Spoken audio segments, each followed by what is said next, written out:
sa iyo ang pipiliin at ibigin ko. Sobrang hirap na mapumili dahil isa lang ang maaari. Mahal ko siya at mahal niya ako, ngunit sino nga ba sa inyo? Bakit ganito ang isip ko'y gulong-gulo? Sino sa inyo ang pipiliin at ibigin ko? Sobrang hirap naman pumili dahil isa lang ang maaari.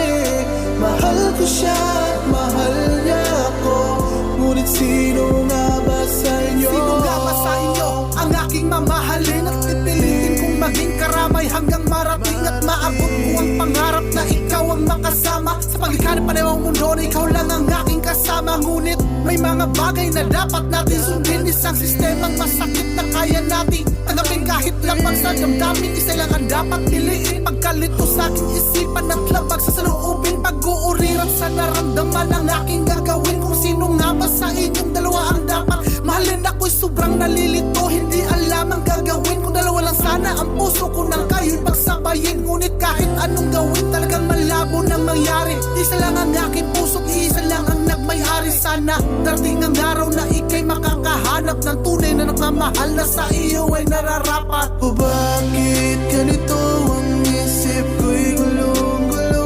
Kung sino sa inyo ang pipiliin at ibigin ko.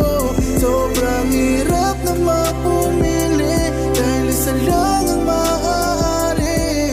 Mahal ko siya at mahal niya ako, ngunit sino nga ba sa inyo? Pag-ibig na sinusubok ngayon ay aking pinagdaanan, pasya ng puso na may halong pagkalito at pag-alinlangan, papunyagi sa damdamin, pagmamahal ang lubos ang mga sistemang kahirap. Kaya ako natauhan, damdamin ko'y parang sumabog, tila ba parang granada nilagi sa malayo, dahilan nito'y mawasak at malaman ang sistema kung ano man ang mangyari sa pagmamahal ng taong di mo kayang seryosoin ang paglalaban sa damdamin na aking nais gawin. Mga maling gawain dapat di ko na patagalin, suliranin ang puso, ito ay di magtatagal. Pag-atubilian dapat ito ang tanging paraan, isang huling pagpili lamang ngayon aking iniisip. Magpapasya na tunay kung sino aking pipiliin ng maayos ang sistema ng aking dalawang landas, at malaman ng lahat na isa lang ang nararapat. O bakit ganito ang